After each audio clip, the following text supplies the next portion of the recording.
Hi, good morning, good afternoon, good evening. My name is Pradeep Vellekkat. I'm a client technical specialist working for IBM ANZ Systems team. I've been working on a setup for hybrid multi-cloud storage in the last few weeks using Spectrum Virtualize for public cloud, and this particular webinar is about, or demonstration is about, showing some of those features and use cases of Spectrum Virtualize. Why would you use Spectrum Virtualize for public cloud? And what are the benefits and use cases? So the agenda is quick introduction, some of those benefits, use cases, and quickly go through the prerequisites of setting up an AWS cloud Spectrum Virtualize for public cloud, and also setting up in IBM cloud, installation, different types of installation, and what are the cloud resources that you need to set this up. So this demo is about showing you a hybrid multi-cloud storage between two public cloud, IBM and AWS, but the actual setup is very similar if you are looking for an on-prem to IBM cloud or on-prem to AWS. And the demo will show you with the user interface, and also two of the use cases, business continuity or disaster recovery using Spectrum Virtualize for public cloud, and also cyber resiliency using transparent cloud tiering to S3, and how do you recover. And a summary, and in the end, Q&A for any questions. Okay, so a quick introduction. Spectrum Virtualize for public cloud is a software-defined storage. It's based on Spectrum Virtualize on IBM FlashSystem. If you are familiar with the Storewise or IBM FlashSystem or SAN volume controller, it is the same software that is running on those appliances or the storage, with a slight difference in terms of how it works with the cloud resources. So it is developed and adapted to work with the cloud resources. It works in the shared infrastructure within the cloud. Licensing is slightly different, so you buy a license per terabyte and you get all the features that Spectrum Virtualize for public cloud or Spectrum Virtualize has it today. And the deployment is also different from how you do that on-prem. Today we support AWS and IBM Cloud, and other cloud support is actually coming up in the future. Why would you use Spectrum Virtualize for public cloud, right? The benefits, what benefits I have using it. One of the main features is data reduction. So as you know, Spectrum Virtualize comes with the compression, deduplication, and thin provisioning. It is the data reduction technologies that you can actually take it to cloud that the native storage within the cloud doesn't provide today. Easy tier is another feature that, or the benefit that Spectrum Virtualize bring it to the cloud, the storage, that you could actually have different tiers of storage for your need, from high tier to lower tier based on cost performance, and use easy tier to manage your data movement between those tiers, so you pay only for what you consume in your production system. Data migration is another use case, so you can actually move data between different types of storage, like using mirroring or snapshots, and you can use those features to have the data movement between the systems. Remote replication, yes, one of the use case that I'm going to show in the later in this session. You can use IBM flash copy replication technologies like global mirror or global mirror change volumes to move data from on-prem to cloud without any complexity. And then again, snapshots. You could have flash copy, either it's a full copy or incremental or a clone for your data recovery purposes. And transparent cloud tiering is another benefit. You can have you can tier your production data into an S3 bucket in AWS, isolate them. It's kind of giving you an air gap type of facility. It's not 100% air gap like tape, but it is, you can isolate them from your production storage network. And when there is a compromise or cyber issue or even a logical corruption that you want to quickly recover from your your backup on S3, transparent cloud clearing help you with that, and scalable. Today we support 2 to 4 nodes in AWS and 8 nodes a cluster in IBM Cloud. So it's really scalable from that point of view. Some of the use cases that I'm going to show are disaster recovery and business continuity. Basically, you can have your Spectrum Virtualize replicating from on-prem to cloud and use that as your disaster recovery strategy, or business continuity. If you have a VMware running on both locations and using SRM, you can actually move your workload from on-prem to cloud or between cloud and the service. Cyber resiliency, I would be showing you how you can make use of the transparent cloud tiering to actually protect you from any cyber threats and the recovery of your production data. So that's just a quick summary. Going into the actual prerequisites for setting up AWS. So obviously you need an AWS account. To pay for the resources, you need to have some sort of source for funding. 30 minutes of your time. It's so quick and easy to set it up. It's all templated using CloudFormation. Create a SSH key pair when you create an account, and also a user in IAM within AWS, and use that for your installation. And the license is by your own license. You can buy the license from IBM Marketplace or Passport Advantage, and then take that to AWS when you are installing. Installation options, server sizes. You have 3 different types of servers that you can choose that is supported today. C5 4 extra large, C5 9 extra large, and C5 18 extra large servers available from AWS, and it supports 1 to 2 IO groups. From a virtual private cloud point of view, you can either use the existing VPC that you have today, or you can create a new VPC.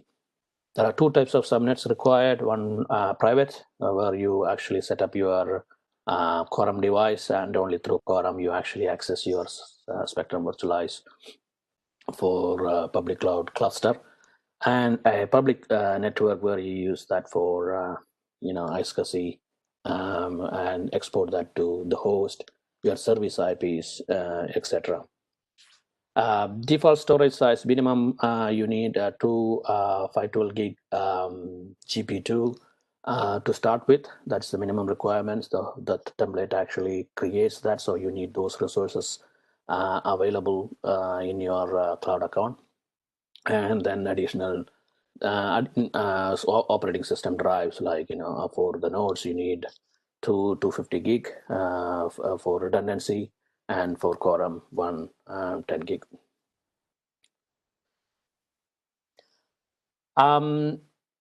Then some bookkeeping, some logistics, like you create a password. Make sure that you have an SSH key pair created for you to help with the login. Going into this installation, this is a quick screenshots on AWS. It is I'm not going to show you the full installation procedure. It's very straightforward. You go into Marketplace. You can see that how you actually get your licenses here. Fill in all the details of that it asks, like what type of delivery, whether you want a new VPC or existing VPCs, what software version, what region you want to do it, and so on and so forth. It is like, and then just click next, and then fill in all those details when it asks. And that's Just a quick look at the CloudFormation template. You use that template to actually create your cluster. This is where you provide all your resource types. And in the end, you get a summary of your IP addresses and what's actually being set up, which is nice and easy. So you can document that and use that for your documentation and also for review for the later. So that's probably it is in terms of how you set up on AWS. So it's quick, nice, and easy.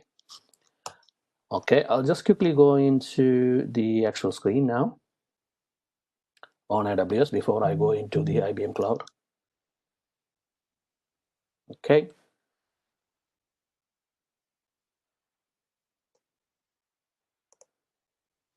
So that's my my screen here.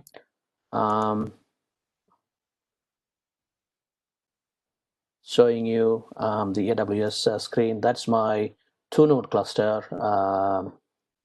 running SVC, or sorry, Spectrum Virtualize for public cloud, and that's my quorum node, and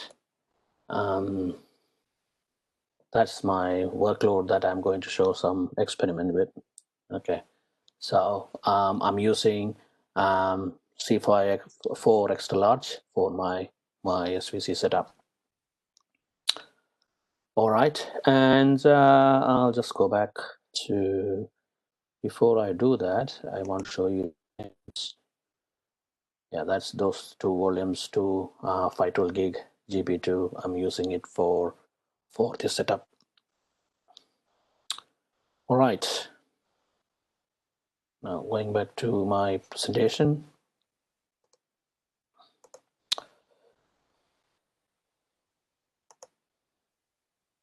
Okay, on the IBM side, again, it's the same IBM Cloud account.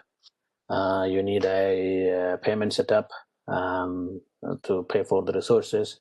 The difference from AWS to IBM, in IBM Cloud, Spectrum Virtualize for public cloud supports cloud bare metal servers. The configuration you would be looking at is a dual processor, 12 core each, 64 gig. So 64 gig is the maximum. Even if you have more than 64 gig, Spectrum Virtualize is not going to use that. So you better off us using or stick with 64 gig. And you need 4 internal disk drives minimum for your setup. And it requires a Red Hat enterprise license, enterprise server 7 operating system. So you need that license, and then buy the public network bandwidth and public and private uplinks depending on your need. As I said, it supports up to 8 node and it's really scalable. From a IP addresses point of view, you would require 5 IP addresses per server and one cluster IP. So minimum of 11 IP addresses or portable IP addresses for a 2-node cluster. And then you select your data center, and also within the data center you select the port. Make sure that you are, if you do not have any need to go or buy resources from or have your resources running on different ports, I recommend have them all running in the same port, so you will not get into any network complexities or latencies, etc. Network gateway appliance is optional, only required if you need a site-to-site connection without any private link or direct link. If you have a direct link, or if you are setting this up within the cloud or 2 availability zones, or within IBM Cloud and within the 2 VPCs, you will not need a network appliance. You can connect them through your VPNs. Then iscsi block storage you buy based on your requirements from IBM Cloud. You have the options of choosing IOPS, basically based on the performance of 0.25, 2 or 4 or 10 IOPS per gig. And license is very similar to how you do it in AWS, by license from IBM Marketplace or Passport Advantage based on terabyte. And then you download a one-click installer that supports a Linux, Mac, or Windows workstation. Okay. Sorry. Two types of installation in IBM Cloud: automated installation and semi-automated installation. With automated installation, you have that script downloaded from Passport Advantage and use that or IBM support site and run that script with API keys created from your IBM portal account. You do need a IAM username as input to your script, and also available portable IP addresses in your account. Run the script using those username, API key, and the server names, and the script will go and get those resources from your account and run the installation and complete the installation and give you the cluster IP at the end of it. With a semi-automated installation, you are required to actually update a YAML file, which is available as a sample within your installation directory. So you can create your own input file, provide all the IP address details, so it gives you a greater control that you know what you really want to use for your Spectrum Virtualize cluster, rather than the script goes and picks it up as it sees. So then you can then use that script to execute your installation. You will be asked to get a US Win ID from IBM support site during the install, based on the nonce that is provided on the screen. Use that, get the text file, put that in your working directory, and then the installation continues. In the end, it'll give you a cluster IP after the completion of the script. So again, it's not that complex. You have the option to actually use either automated or semi-automated. I recommend semi-automated. From my point of view, it's just or I use this semi-automated here because that gives me a greater control, but that doesn't mean that you cannot use automated. If you do not want to play around with the scripts and editing files and IP addresses, automated installation is your choice. Okay, I'll quickly go through the IBM portal. So here, it is up. That's my IBM cloud portal. I have 601, 602. That's my two-node cluster. I'm running a Juniper gateway that's for me to connect from IBM Cloud to AWS, and that's my workload. I'm going to be using it for showing you a demonstration. So let's quickly expand my bare metal server.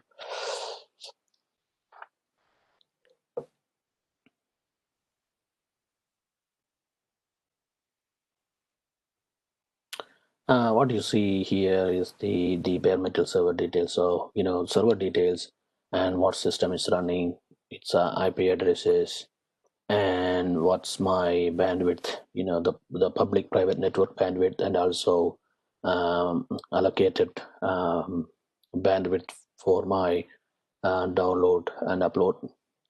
So this is kind of handy for your replication. And then the software details, right?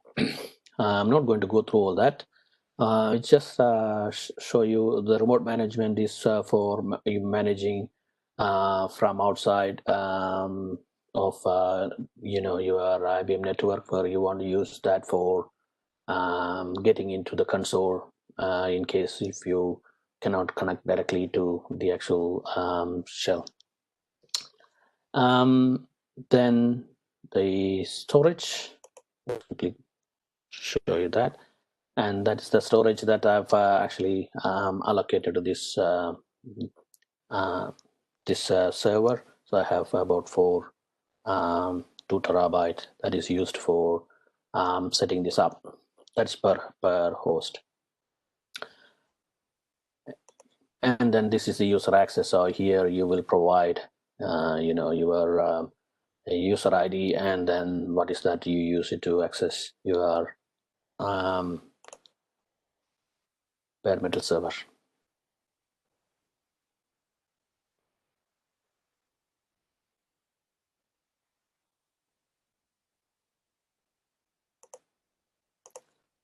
So going back to my device list,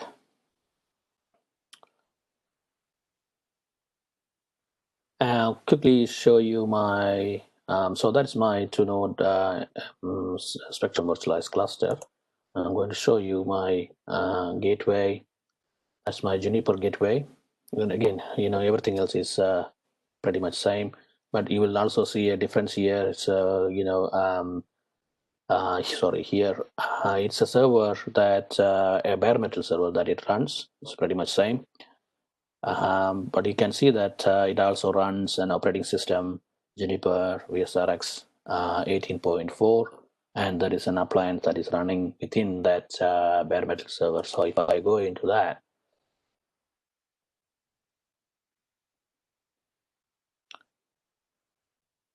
I get my gateway details. So it's my gateway.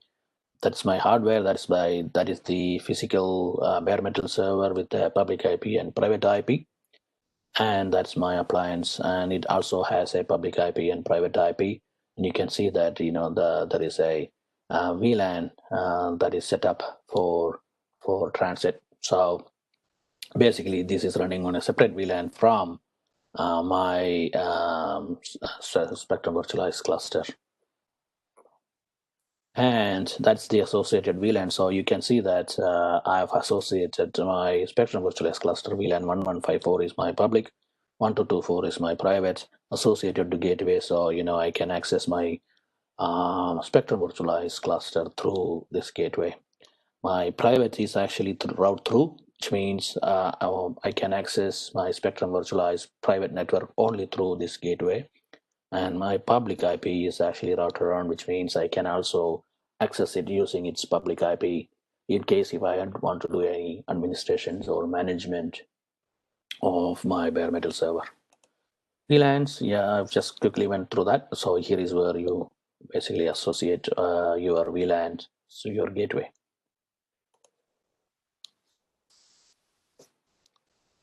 And just quickly on the storage, block storage.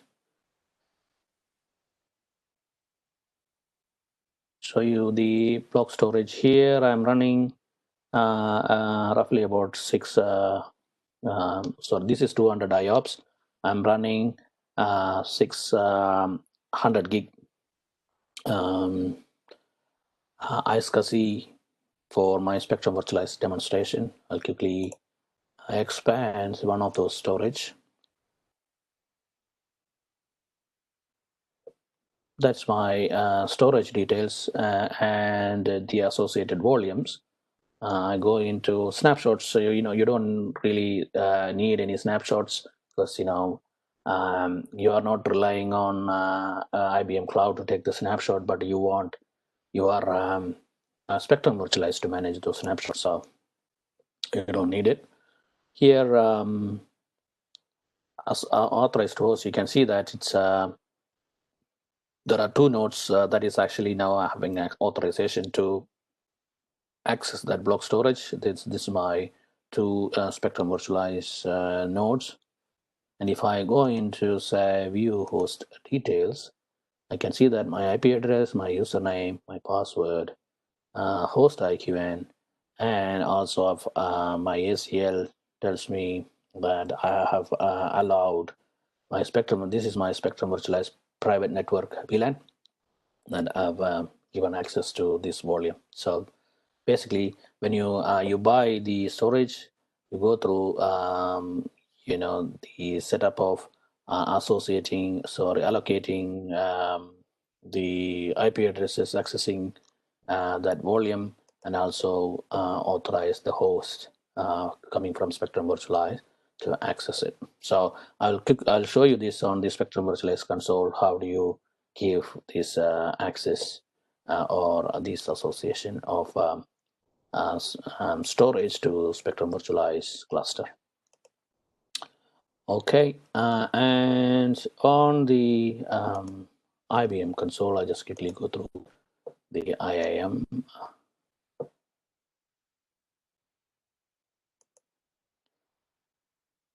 So that's the users. So that's me. You can see that this is where you set up your user details, your VPN passwords, and also you give the API keys. So once you create it, you can download it, and then you can use that for your installation. So I just quickly wanted to show you that, where you get your API keys and also your API username. Okay, cool. I'm going back to my presentation.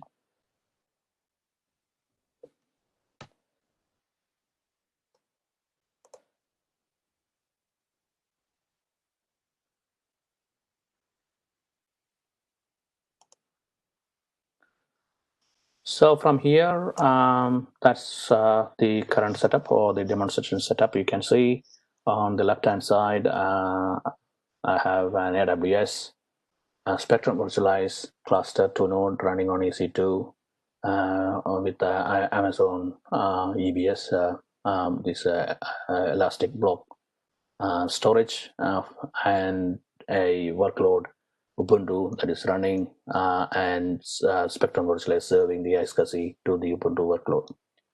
You can also see that my Quorum or the Bastion host here, that through which I access my Spectrum Virtualize from outside.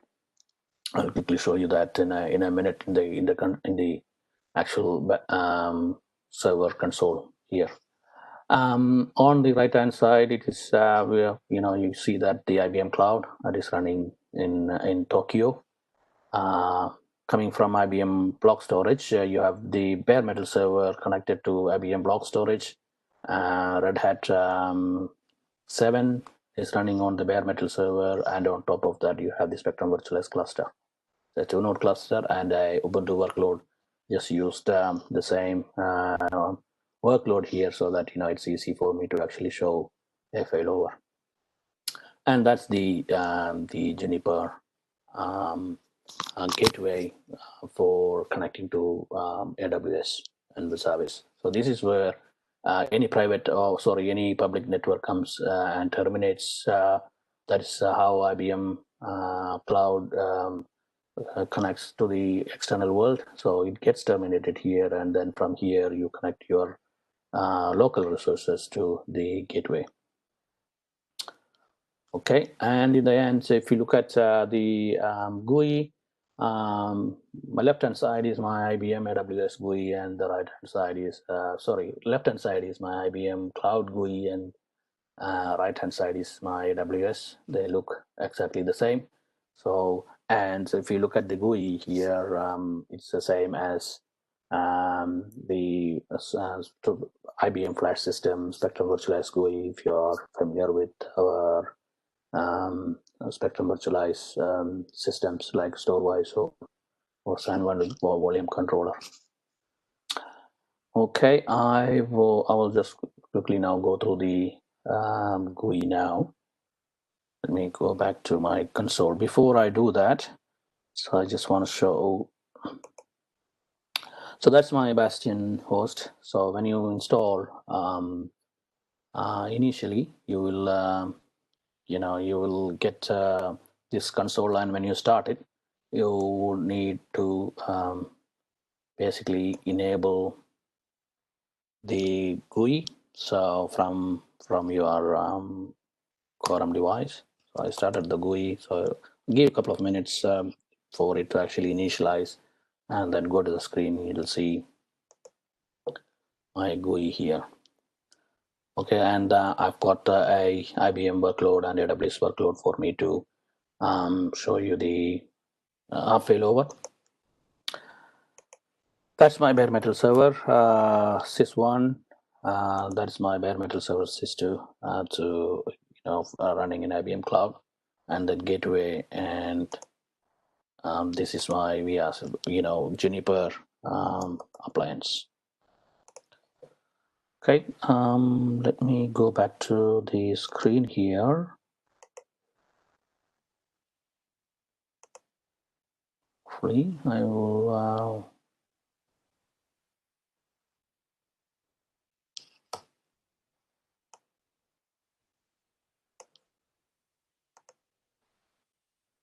I started the GUI, so it's just now coming up. Logging into my AWS Spectrum Virtualize GUI.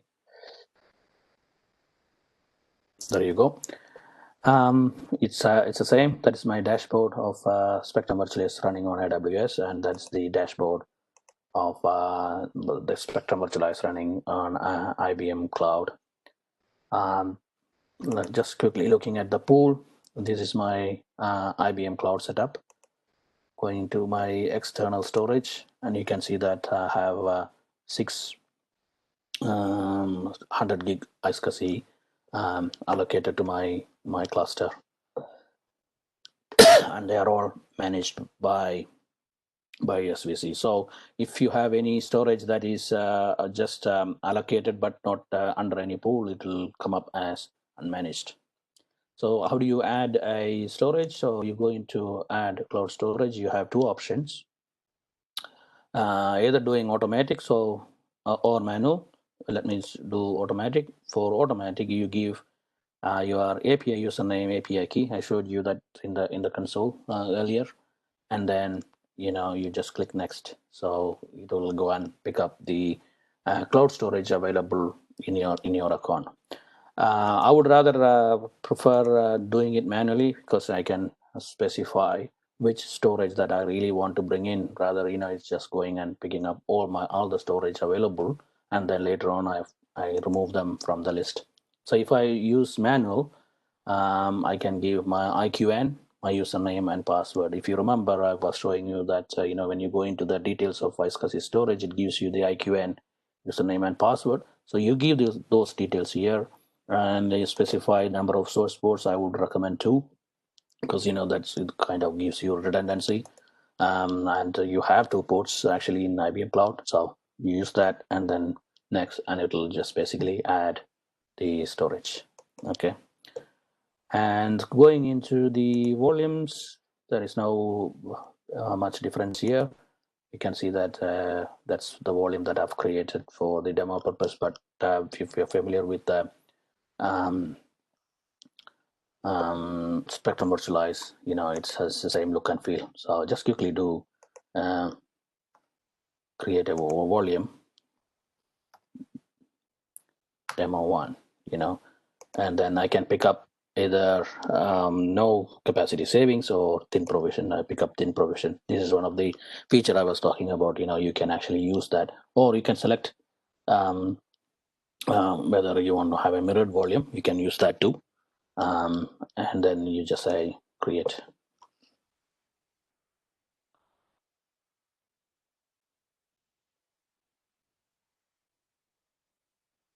Yep, done. So a 1 gig volume is created. You can see that is actually appearing here, and it's online. So that's just creating a volume. And on the AWS side, I just want to quickly show you that pools, empty sky pools. So it's slightly different, where you actually see the actual storage. So here you can see that the GP2, my GP2 storage, and 512 gig available and connected, and it's in the pool. And you can then add more devices as you would when you buy more storage. So here,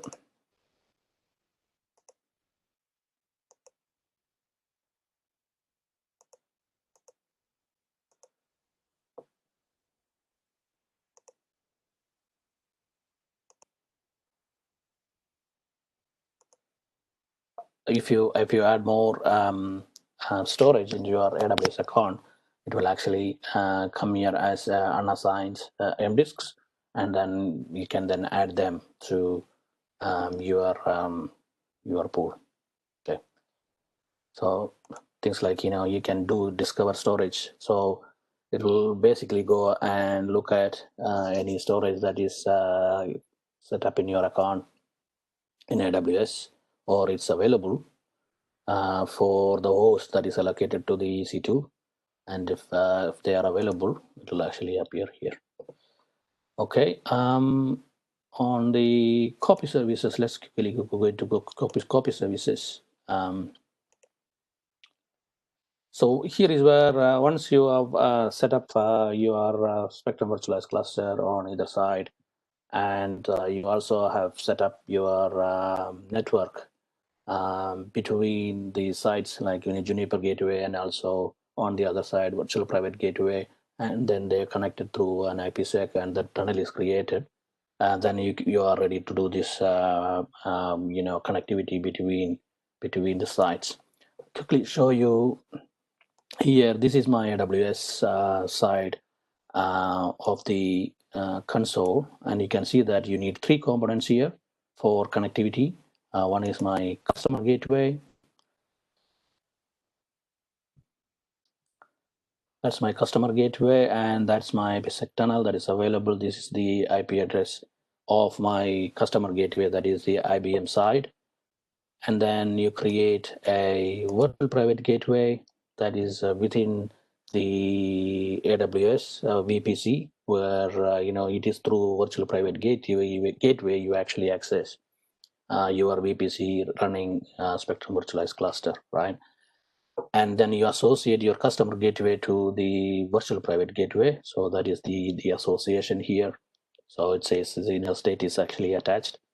And then you create side-to-side VPN using the network parameter. So it is a bit of a, you need to do a bit of a networking setup. I'm not going to go through the actual networking setup in this webinar. But it's assuming that you go through the setup of setting up customer gateway, virtual private gateway, and then you basically go through the documentation to set up the tunnel. At the end, you will see that if the other side is also established and connected, you'll see a status up for your IPsec tunnel. And I see that 2 tunnels here that I've created to connect to IBM. So that is one for my primary traffic, and the other one is actually for the failover. On the IBM side, that's my Juniper gateway.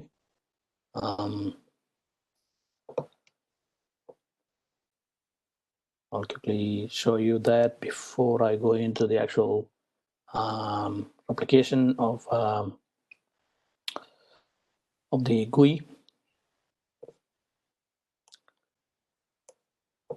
So that's my Juniper gateway, and you can see that it is very similar. So I have VPN setup and IPsec VPN, and my phase 1 is showing the status is up because it can do the handshake and connect to the other side. So that's your minimum requirement before you go into establishing a replication. Okay, and I'm not going to go through the actual setup of the Juniper gateway. That is probably for another session. Okay, so once you set up the network between the sides, you go into your Spectrum Virtualize GUI, copy services, partnership, and then you say create partnership. Here you can see that I've already configured my connectivity from AWS and IBM. So IBM is my local. This is my AWS that is on the remote with IP addresses. So just say create partnership through your IP, and then you basically give all the information. So but basically it's not giving me an option because I have already created an IP partnership. So but that's just to show you that you just go into this menu and create the IP partnership, and that's your cluster IP on the other side or the AWS side.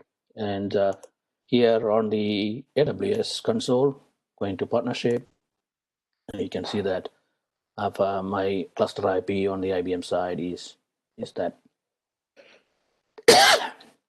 Okay. All right. Once you establish the connectivity, you go into the remote copy, and you can see that I have two volumes that is going from AWS to IBM, that is replicating, and two volumes that is going from IBM Cloud to AWS. So I'll be using one of this volume for my failover and failback in my demonstration. Yeah, this one, this particular replication is actually now stopped. So let me do a start the consistency group. So it can start replicating. Basically consistent and synchronized. Now, I keep my AWS resources down when I'm not doing the demonstration. So it's basically that's the reason why that volume was showing stopped. So it's very simple in terms of setting up a replication. Just quickly go into create a consistency group just to show you. Say consistency group 5 on another system. Here is where my auxiliary volume created, and that's my remote cluster. This is my IBM cloud. Yes, I had relationship ship to this group, so you get the options to choose whether you want metro mirror, global mirror, or a global mirror with a change volume. So I'd say global mirror, and there is no pre-existing setup or consistency group here, so it doesn't display those details. But if you have an existing partnership and that is removed, it will actually be appearing here, and you can say what's my volume, what volume I want to use it here. So I don't have a volume that is actually created. So it's basically, you can choose the volume that you want to actually use it to replicate, and then it will pick up. I'll quickly do that in a minute by creating two volumes. Okay, so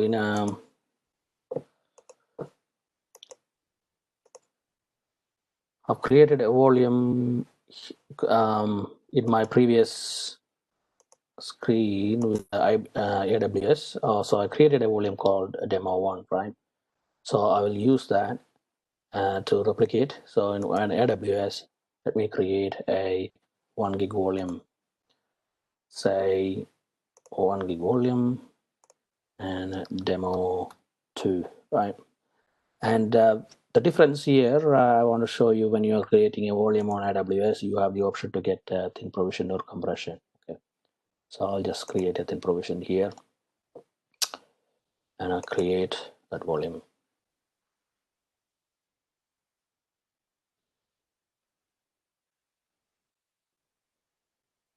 Done. Okay, so I've created a volume called demo2. So I'll just use demo1 to replicate to demo2. Before I also do that, I want to show you, when you're creating a volume, the pool that I've created is actually a standard pool. If I create a data reduction pool, you will have the option to actually say whether you want the deduplicated volume. Okay, so it's not only just thin provision, but you can also have deduplication on IBM Cloud. And on the AWS side, you have thin provision and compression. Just quickly show you that. So going back to my create consistency group, C2, next. My volume is on AWS. Sorry, in this case, this time I'm creating it from IBM. It's going to be the same. You add relationship. I'm using a global mirror. Next, you can see that I'm using demo1, and on the other side I have the option of 1 gig. So I pick up demo2, and Yes, add a master change volume, or you have the option to add change volume here, or you don't want to add change volume, select no. Just select no for my demonstration. So that's your relationship we are creating consistency group. Is It gives you a choice whether you want to actually synchronize the volume when you're creating the relationship, or you want to actually assume that both volumes are synchronized. So I would want to actually make sure that it's synchronized. So I give no, so that volume can start synchronizing it. Yes, start copying it now. Done, and it starts copying it from my IBM cloud to AWS. So this is a 1 gig volume. We can monitor that and see how long it's going to take. So you can see that my CG2 is actually now created. It's consistent. I'm sorry, it is inconsistent. It's doing. So let me go back to my monitoring background task, and you can see that it is actually doing a copy. So it's about 6%. While it's doing, let's go to the flash copy. So this is one of the features that I was talking about. It's very similar to how you do it on-prem. It's the same feature. So if you want to create a snapshot, you can create a snapshot of my volume, create a clone, or if you want to create a backup, you can do that too, right? So just to show you, I'm not going to do that, but it's a very well, it's the same as how you do it on your Storewise or Flash system. Okay.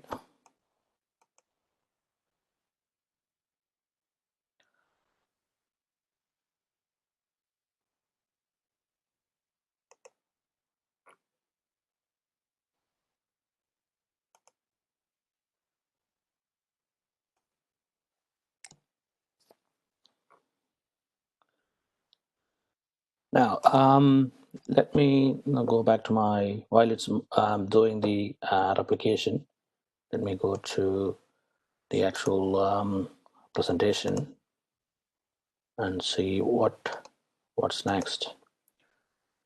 Okay. All right. So just we went through the GUI and various features of Spectrum Virtualize for public cloud. Now adding the iscsi storage, I think I went through that too as well. So it's basically, you go into the volume, add cloud storage, and then give those details. And that's the setup once you create your tunnel between AWS and IBM for this demo. You can see that it's replicating from my Juniper to VPN private gateway within AWS, and the replication is started. I also have an S3 object bucket for showing a cyber resiliency use case.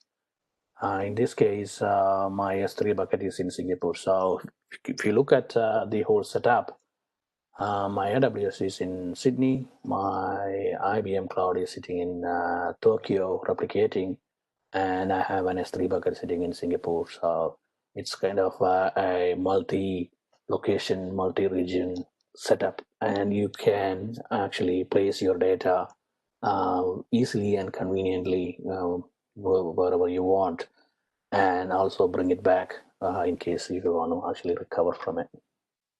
Okay. So in terms of going for the demonstration, I'm first going to show you a business continuity or a disaster recovery demonstration. So I have volumes replicating from IBM to AWS.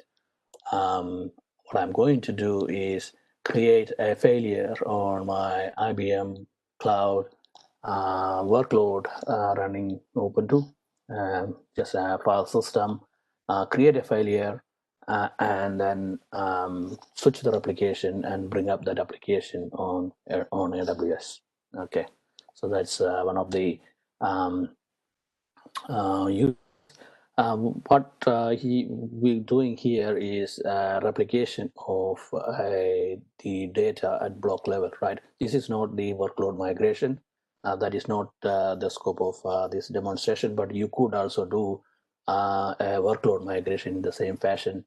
If you are placing your data, like the way how you start up your workload on the replication setup, or you could actually use if you are running VMware, for example, you can use your SRM to move the workload along with also failing over your Spectrum Virtualize workload. So, but the demonstration is not showing you about the actual workload migration, but it is the application failover and starting the application. Okay, just to keep in that mind.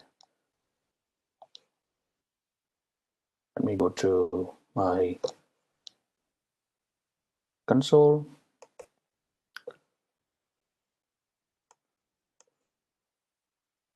That's my IBM workload. I'm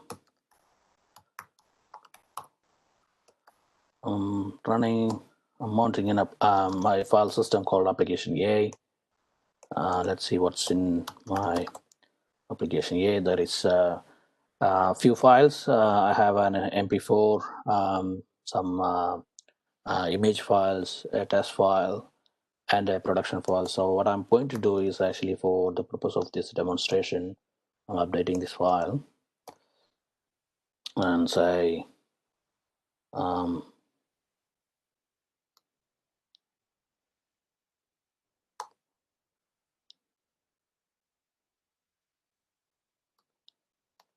I just updated my timestamp, sorry, the date and the timestamp.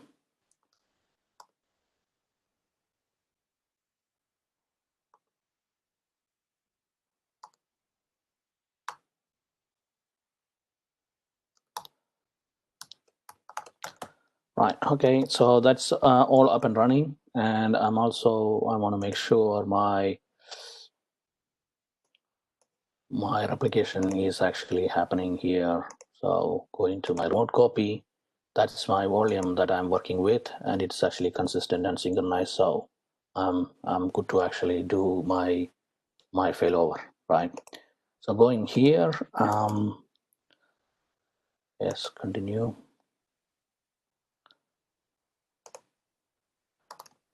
Diff -h. I updated my file, and I for some reason my application went down. So it could be a disaster, that server went down, storage went down, or network issues, or the whole site went down, or everything is actually running but nobody can get into the servers to access because of maybe a hack, or a cyber issue that preventing users from accessing the IBM cloud, for example, or your IBM cloud virtual private network.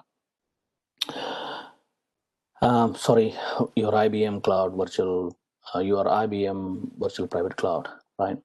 So what I'm going to do here is unmount the file system. So unmounting the file system, effectively simulating your application is down for some reason, right? And it's not available. I can't see it. So a ticket is raised. Storage admin is coming, looking at it, and it's escalated. Management involved, and a call to failover to IBM cloud, from IBM cloud to AWS is made.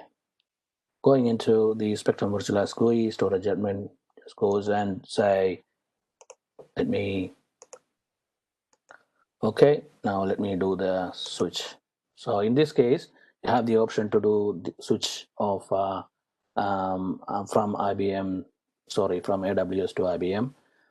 Depending on the failure scenario, sometimes you may not be able to even access the storage GUI on one side where there is a failure. That means you go through the recovery process. For the demonstration, I'm just quickly showing you a switch.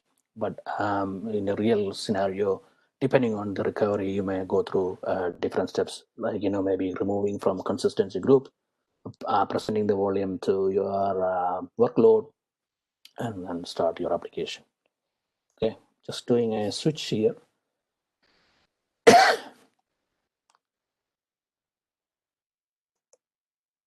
You can see that I'm now replicating from AWS to IBM. So my switch, I've actually reversed my replication.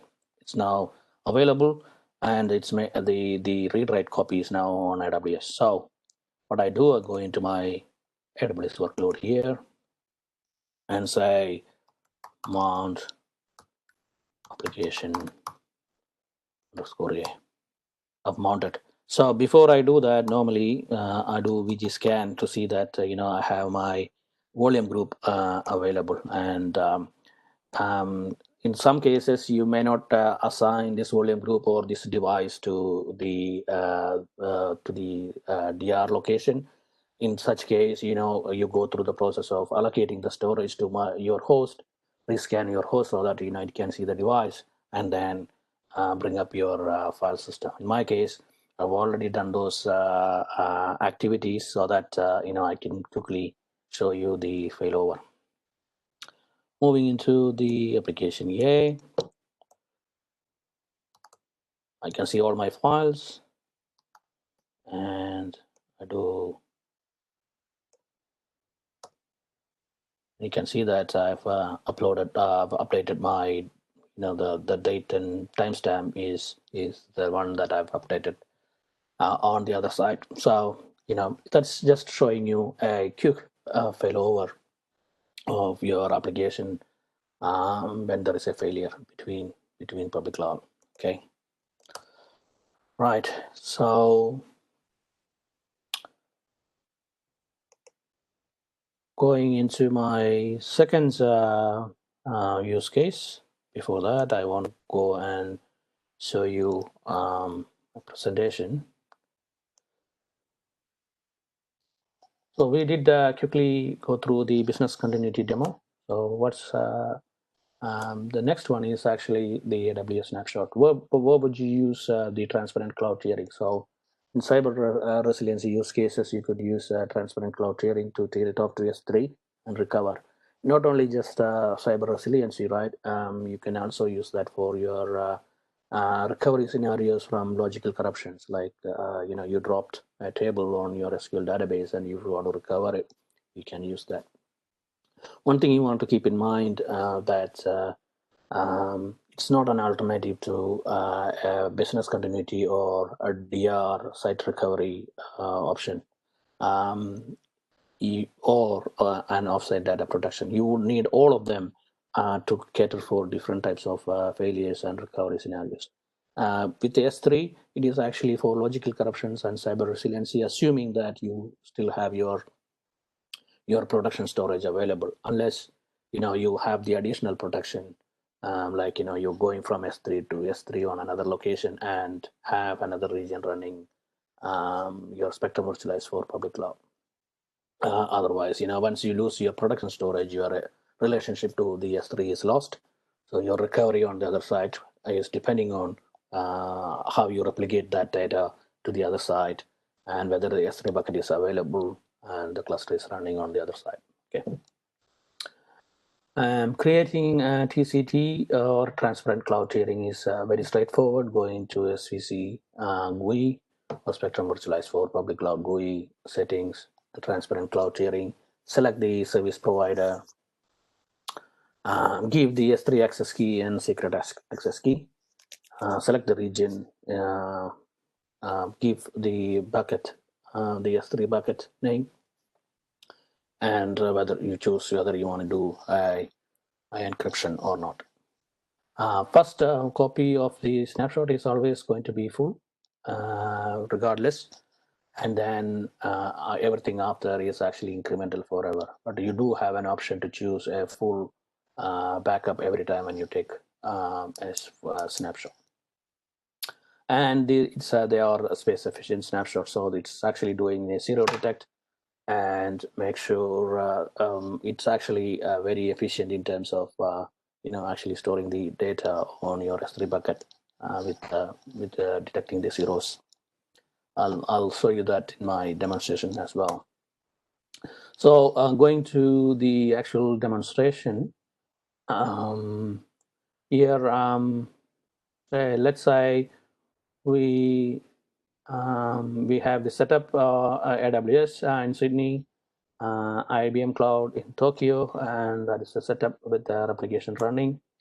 So the demonstration will show you taking a flash copy of my production volume, and then what you do, you basically split your flash copy, because taking an S3 transparent cloud tiering doesn't support any relationship or any active relationship to the production volume. So your flash copy must be detached from the production volume, and then you initiate a transparent cloud tiering backup to S3. Simulate a failure on the production volume, and then use the S3 bucket to restore either to a new volume or to an existing production volume. I'll go through both the scenarios in my demonstration. Okay. Right, quickly go through my demonstration here.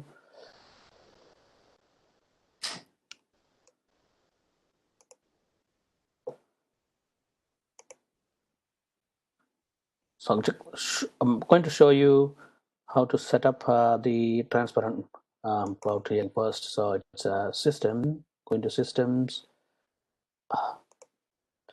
So this is my IBM Spectrum Virtualize GUI, and it doesn't really support transparent cloud tiering to an object storage. Okay, so only AWS supports it. That's why you don't see that option in the AWS in the IBM Spectrum Virtualize GUI. So this is my AWS Spectrum Virtualize. Go into System, Transparent Cloud Tiering, Account Information. You can see that I've provided the access key and the secret access key. That's my region that goes to Singapore, Southeast 1. That's my bucket prefix, and encryption is disabled. Okay, so now quickly go into our volumes and see how we create transparent cloud tiering. So once the setup is done, go into your volumes and cloud volume. You can see that I have already created a volume that is running snapshots. So this is my volume that I have a flash copy and that is running back up to the S3. So if you look at my manage cloud snapshot, I have a full snapshot that was run on 25th of August, and then various copies, and you can see also there are a number of incremental copies. Right. So for this demonstration, what I'm going to do is go into my AWS workload. This is my AWS workload. I'm not working with the application A anymore. That is still running. Let me mount my AWS S3 volume, right?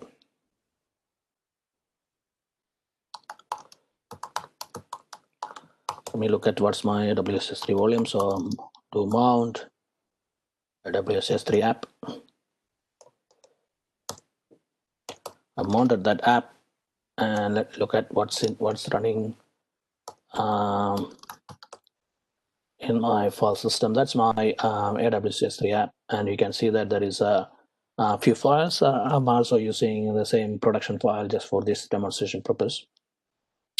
This file is my MP4, so you may not see much of a data reduction from that file, but this is my 500 meg file that's full of zeros. So I can quickly show you how the space efficiency is on the S3 bucket. So for the demonstration purpose, let me edit this file. I'm going to do same thing, 05.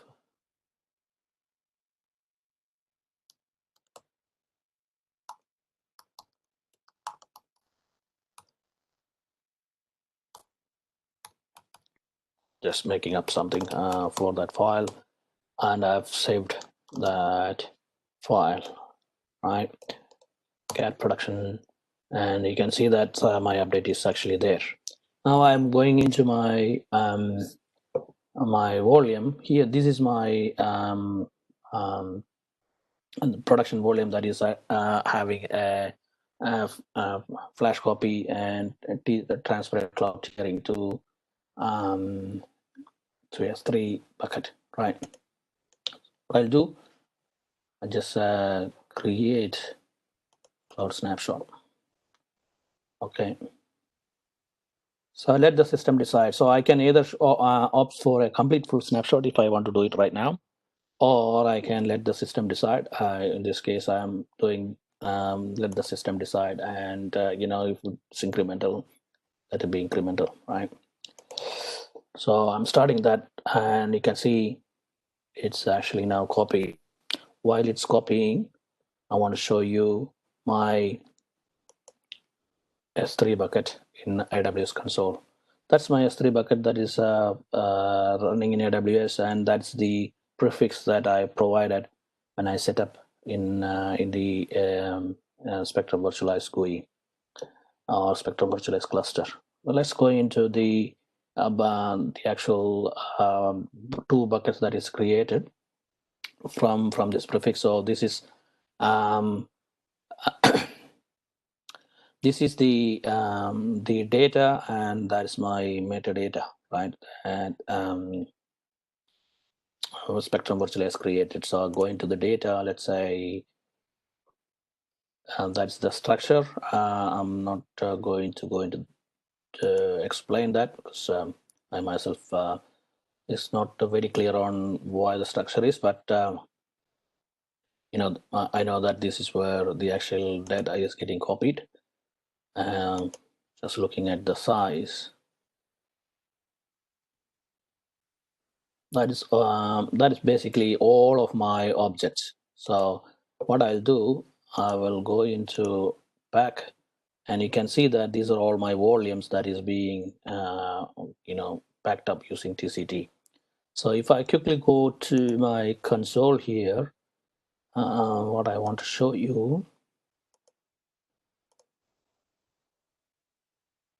is this. So I have 3 volumes that is being transparent cloud tiered, and the volume ID is 60, 64, and 001, as you can see, and it's ready.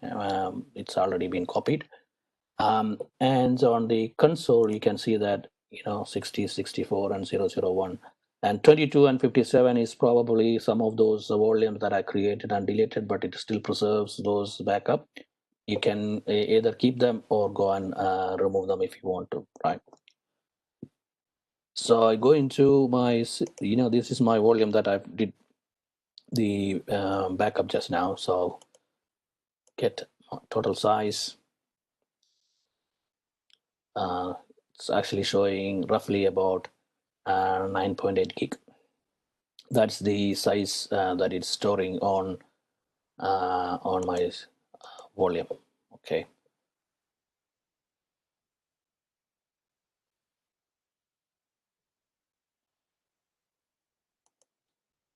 I'm sorry, that is the test volume. So 64 is my test volume. 60 is my volume that I am going to show you in the demo. So let me look at 60 and get the total size. Yeah, that is about 325 meg. Yeah, that sounds right, because that's I have about 700 meg, so it cannot be 9.8 gig. So this total size that is storing is about 325 meg, right? And it actually keeps 8 copies of snapshot with the one full copy as well, right? And it's it's the size of the actual total copy that is in S3. Whereas if you look at my file system here, it's roughly about 500 plus 170, so that is about 700. So yeah, you are getting something like 2 to 1 in the actual S3 bucket. Okay, now once this is actually done, now I have my copy is completed. I go to manage cloud, and I can see that a incremental copy is done. Okay, so cool. What I do, I go into my console. I'll say I'll remove my file. So this is kind of simulating an attack on your production volume. I'm just deleting the file, but it could be that someone attacked the file system and you are not able to access it. Your data is compromised, encrypted, for whatever reason. So now again an incident is created, storage admin is called upon, and now a call is made to actually restore from S3 because the data is compromised. Obviously you need to fix the problem how it's actually all happened, and once the problem is fixed, now you are basically going to restore from your S3. So to do that, the first step in doing that is, let me open my commands here so that I don't have to type in all of them. So I unmount the file system first.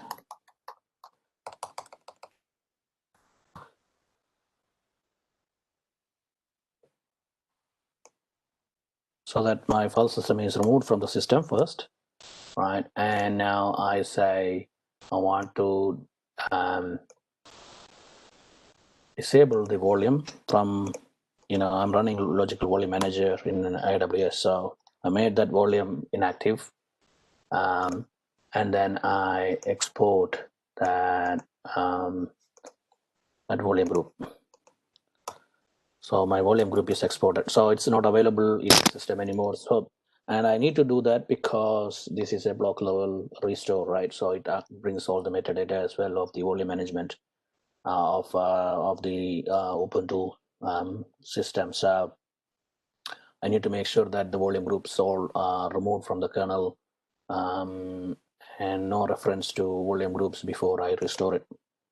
Now I go into my S3 and I say I want to restore my production volume. So it's asking me which snapshot I want to restore it. So this is also again an option for you to choose at what point in time the compromise happened. You can actually go back to or one level before to restore it, because you know that is your clean data. Sometimes you detect the corruption or an encryption after the event happened, or maybe few snapshots later. So you would want to make sure that you are actually going back to the clean copy.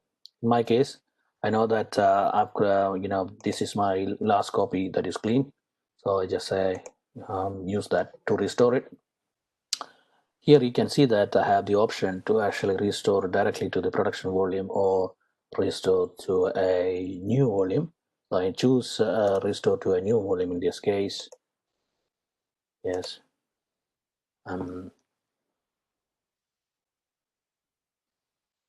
Restore it.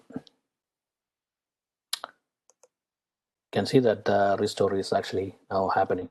While it's doing, I want to show you what's happening with my replication that was going on. So volume restore is actually now happening. So it's in progress.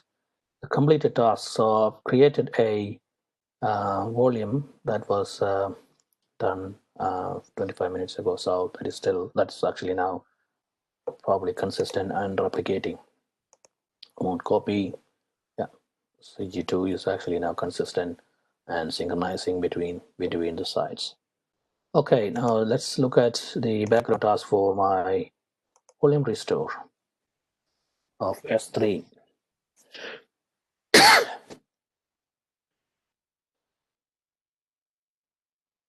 Well, probably taking some time, but it shouldn't be too long.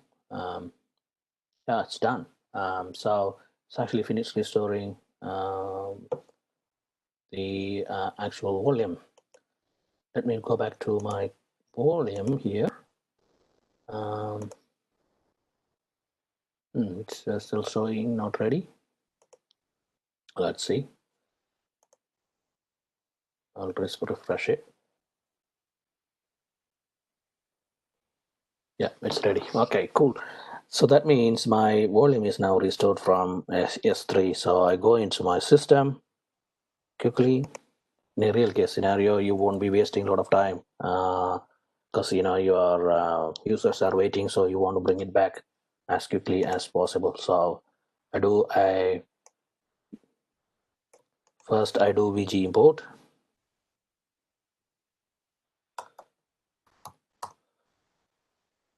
And then say so basically I'm doing a reverse of what I did earlier, importing the volume group, make sure that the volume is active, and then I do a mount of my application did, and I can see that my files are all back. And also let me check whether I have my latest update on the production file, and I can see that. So that's kind of showing you how you can recover from an S3 using transparent cloud tiering in case of your production volume is attacked or compromised, or there is a logical corruption of some sort. And how do you recover from it? Okay, what I'm going to show you now is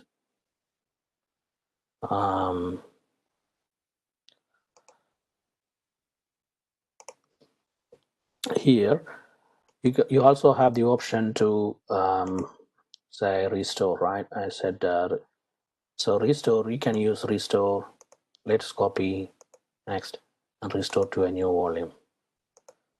So you can create a new volume called my S3 new, and you can choose the capacity savings, and it's going to take about 2 gig, and it's going to bring from S3 and create a complete full new volume to your setup. So in case if you want to preserve your production volume for any root cause analysis purposes, but at the same time you want to bring up your production applications right away while the analysis or review is going on. Yeah, you don't want to wait for them to complete that or copy that data to somewhere else before you can restore your production volume. All that kind of things can be avoided by just restoring to a new volume and then present that to your application while preserving your old production volume for analysis, right? So it's now actually not ready. It's just restoring it, and you can see that when I look at volume, my S3 new is actually being created. So let's monitor that task. It's coming from so it's a full copy. It's probably going to take roughly about the same time that it took for the restore of my the volume or the production volume.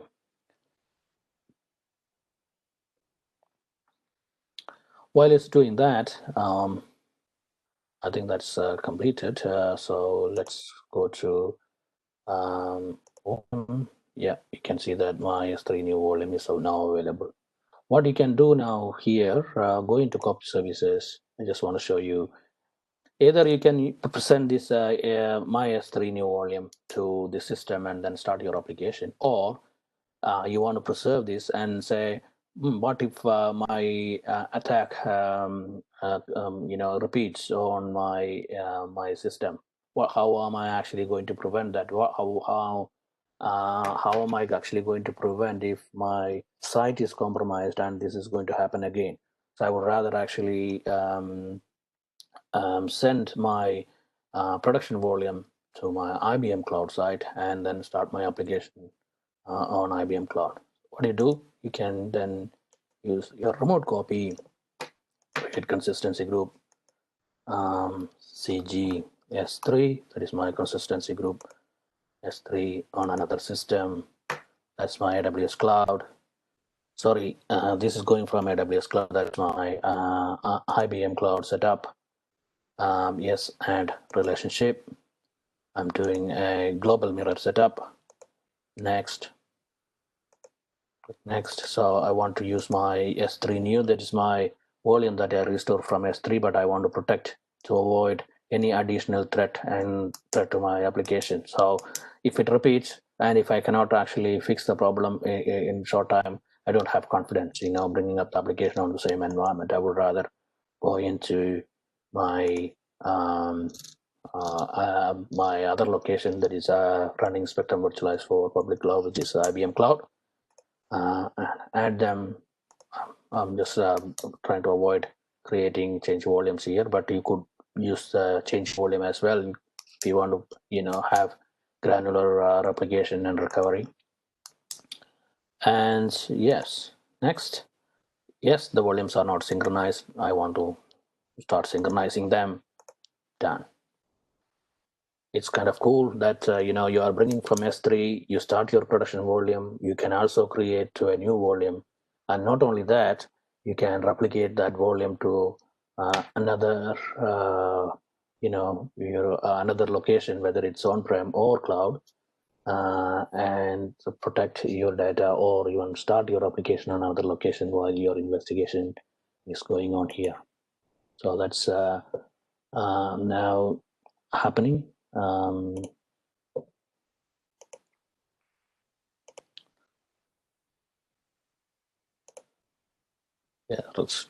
So this is going from Tokyo, Sydney to Tokyo. So about 2 gig.